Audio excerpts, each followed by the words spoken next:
আছে কোন সরকার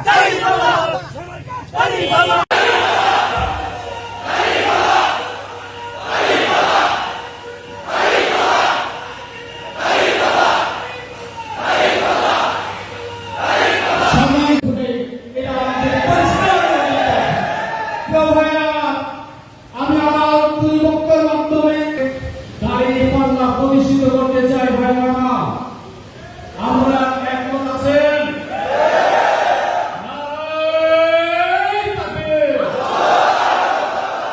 আপনার আমার মার্কা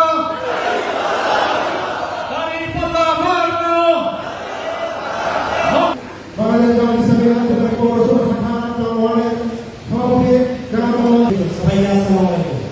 আমার সামনে উপস্থিত আমি মাওলানা হাবিবুর রহমান ইসলামী বিজয়ের সক্রিয় কর্মী বাহিনী কর্মী ভাইরা, আমি এতটুকু বলতে চাই, আজকে দীর্ঘদিন পরে আমরা যে স্বাধীনতা পেয়েছি, আমরা ভোটাধিকার পেয়েছি, আপনারা আমরা সকলে 2008 সাল থেকে শুরু করে আপনাদের কাছে আমি সর্বপ্রথমে একটা প্রশ্ন রাখতে চাই। 2008 সাল থেকে শুরু করে গত এমপি নির্বাচন পর্যন্ত আপনারা কি প্রত্যেকেই স্বাধীনতা অনুযায়ী ভোট দিতে পেরেছেন কিনা?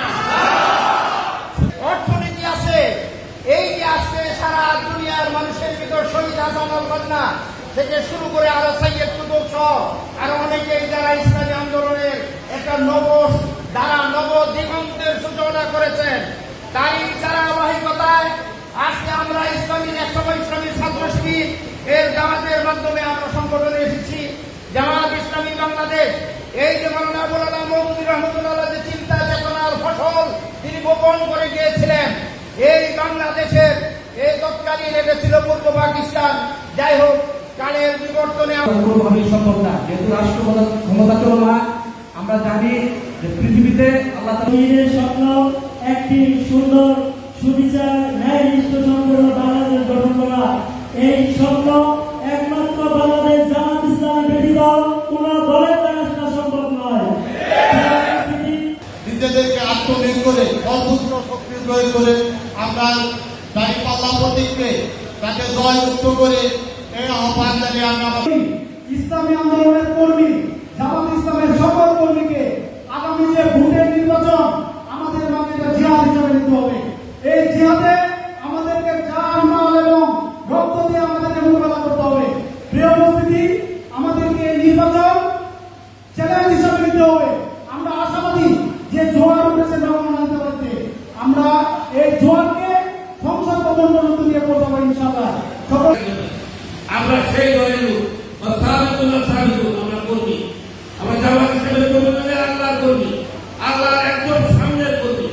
আমরা যদি আমাদের আল্লাহর বিধান হবে এইভাবে কাজ করে যেতে পারি, আমাদের নেতা হবে সর্বোত্তম নেতা, তৈরি হয়ে যাব সৎ দ্রুত আদর্শ। আলহামদুলিল্লাহ, আসসালামু আলাইকুম ওয়া রাহমাতুল্লাহ। এবং যে বক্তব্য নিয়ে আসছেন মাওলানা সাইদুল হক।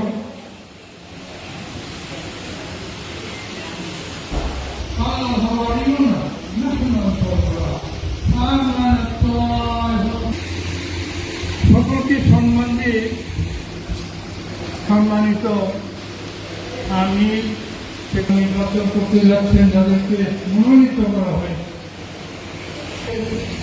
শান্তি এবং মুক্তির দুশ্মন হচ্ছে মানবতার আইন এবং অসংখ্য দেশ শাসন। এই কথা বোঝানোর জন্য কোরআন হাদিস থেকে ব্যাখ্যা করার কোনো প্রয়োজন নেই। বিগত 9 সাল থেকে শেখ হাসিনা আর এই নমরুদি ফেরাউনি শাসক গোষ্ঠীর নির্যাতনে আমাদের দেশে কত মুক্তা আমরা হারিয়েছি। জাতিসংঘ প্রস্তাবন করা আমাদের কাজ। আমরা যদি মানুষের কাছে এই উপস্থাপন করতে পারি, নির্বাচনের ভোট দেওয়ার কোনো সুযোগ আসলো? প্রথম নির্বাচন আমরা শুরু করতে ভাই আমরা ভোট দেওয়া হয়ে গেছে, আমরা সহযোগিতা করছি তারা ভোটে। সময় আসছে সামনে, আগামী দিন আমরা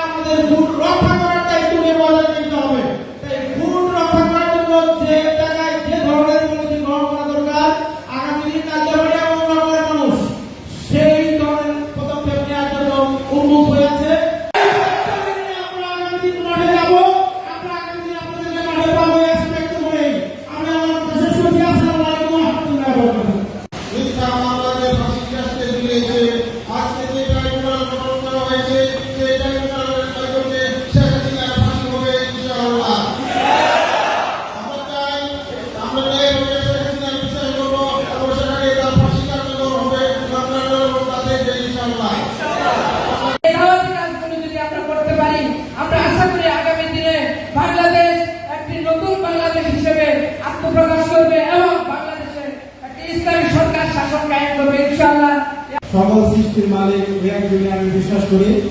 তাই ইমানদার ব্যক্তিদের যারা পরিচালিত যে দল সেটা বাংলাদেশ জামায়াতে ইসলাম, আর আমাদের ইমানদার সব ব্যক্তি হায়দ্রাবাদী নকলা আসনের যে প্রার্থী তিনি আমাদের কিপ্রিয়া ভাই, আমি আশা করি তিনি জয়যুক্ত হোক।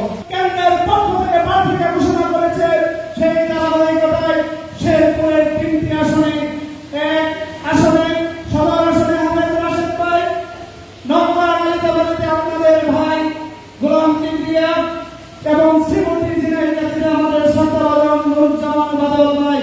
মঞ্চে যারা আমির মহোদয় উপস্থিত আছেন ওনাকে সামনে রেখে বলছি, আমির জামাতের হাতে এবং আমাদের জেলা আমিরের হাতে শেরপুরের 3টি আসনে আমরা উপহার দেব ইনশাআল্লাহ।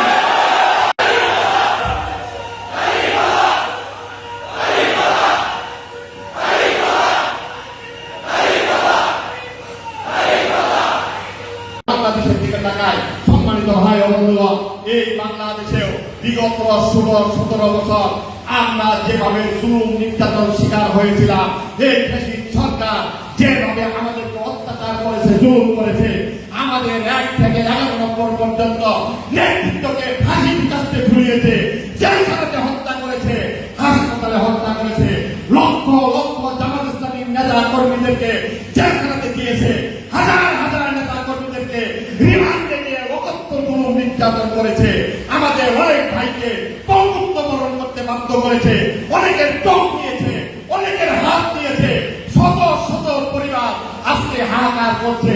এর পরিপ্রেক্ষিতে বাংলাদেশের জমিন থেকে এই আধিপত্যবাদী সরকার, ফ্যাসিস্ট সরকারের পতন হয়েছে অপমানজনকভাবে পতন হওয়ার পরিপ্রেক্ষিতে আজকে আমরা বাংলাদেশেও ইসলামের পক্ষের বিজয়ের সুবাতাস অনুভব করতে পারছি।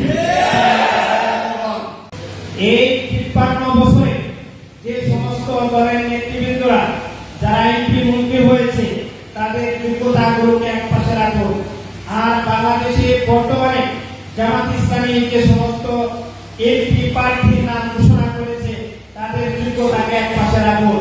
কোন অংশে কমত নয়, এরকম যোগ্যতা সম্পন্ন কোন প্রার্থী কোন দলের পর্যন্ত ঘোষণা করতে পারে নাই। আমরা মনে করি ভবিষ্যতে এরকম একটি উল্লেখযোগ্য শিক্ষাগত যোগ্যতা, রাজনৈতিক অভিজ্ঞতা সম্পন্ন একদল এক জাত প্রার্থী ঘোষণা করা একমাত্র জামাত ইসলামের পক্ষে সম্ভব হয়েছে। ভবিষ্যতে অন্য কোন দল এরকম যোগ্যতা সম্পন্ন লোক সব মিলে ঘোষণা করতে পারবে না আমরা মনে করি। এজন্য আমাদের হীনমন্যতাকে দূর করে আমরা মানুষের কাছে যাতে করে বড় গলায় বলতে পারি, আমাদের প্রার্থীদের ব্যাপারে যাতে করে হীনমন্যতা না থাকে, বড় গলায় বলতে হবে যে আমাদের প্রার্থীদের যে যোগ্যতা রয়েছে সকল যোগ্যতার সাথে একটি যোগ্যতা রয়েছে, যে